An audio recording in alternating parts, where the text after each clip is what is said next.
Bonsoir à tous et soyez bienvenus pour cette nouvelle review, petite vidéo review, histoire de finir tranquillement l'année 2020, qui a été tout de même assez exceptionnelle, on va dire. Donc j'avais annoncé cette petite pause durant les réseaux sociaux, donc je vous invite fortement à aller rejoindre les réseaux sociaux auxquels j'y suis, donc Facebook, Instagram, Twitter, afin de justement de vous annoncer les futurs programmes sur la chaîne, comme par exemple mon test sur Cyberpunk 2077 qui est prévu pour le moment le 3 janvier 2021, histoire de bien commencer cette année.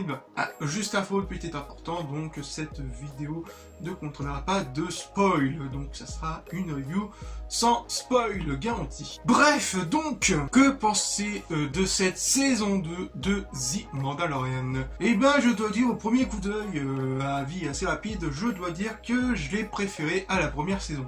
Car la saison 1 avait tendance à ralentir le rythme de la narration avec des épisodes de remplissage, mais qui restait tout de même une bonne saison. Contrairement à la saison 2, enfin on avance en termes de narration de l'histoire, mais aussi l'évolution des personnages principaux et secondaires, comme par exemple nos deux antagonistes Mando et le bébé Yoda, où on sent qu'ils ont vraiment formé une sorte de relation père-fils au fur et à mesure de leur aventure, et qu'on le ressent vraiment lors de cet épisode 5 avec Ahsoka qui est excellent, où on apprend un peu plus sur le bébé Yoda, sur qui il est exactement, sur son passé, etc.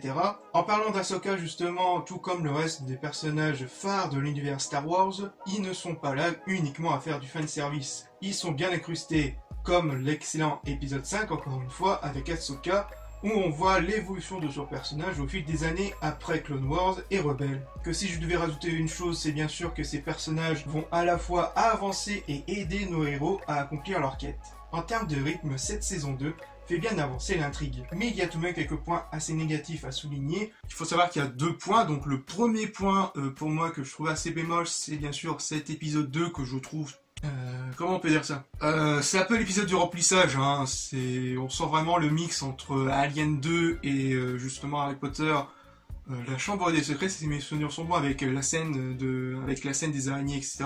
Mais grosso modo, ça n'avance rien à l'intrigue, voire même totalement inutile concernant l'histoire. Mais aussi on sent vraiment tout de même qu'on focus vraiment sur le bébé Yoda. Je sais que vraiment ça force un peu le marketing sur le bébé Yoda, et qui a mis plus d'un vegan extrémiste sur Twitter enragé à propos des scènes du bébé Yoda qui mange des œufs. On vit vraiment une drôle d'époque, hein. Sinon, en termes de réal, c'est tout de même assez bien le café, encore une fois, sur certains épisodes, où dans chaque épisode, chaque réal impose vraiment sa petite patte. Sauf que, bien sûr, il y a un autre épisode qui, en termes de réal et de montage, c'est assez catastrophique, voire même un peu décevant, alors que c'est tout de même un bon réal, hein. On parle tout de même de Robert Rodriguez, hein, ou par exemple Sin City, hein. Franchement, cultissime Sin City. Pourquoi ça pose un problème? Parce que en termes de sa réalisation, c'est assez classique et je m'attendais un peu mieux en termes de réel. Mais c'est surtout dans les scènes d'action, on voit vraiment ce qu'il veut montrer, mais le montage est en termes... Comment on peut reformuler ça? On sent vraiment ce qu'il veut montrer, mais le montage et le rythme de l'action ne fonctionnent pas. C'est un gros cafouillis et je trouve ça assez dommage, alors qu'il y a de putain de scènes d'action qui valent vraiment le coup, mais d'être un peu plus mieux filmées. Donc petite déception. Et pour finir, la musique qui, encore une fois, fait très bien le café. Avec quelques thèmes qu'on retrouve, mais qui vont être recyclés afin de servir et de recréer de nouveaux thèmes, et que la musique de la série n'hésite pas à aller dans d'autres styles, tels que la dubstep, notamment sur la nouvelle menace qui arrive sur nos héros lors du dernier épisode.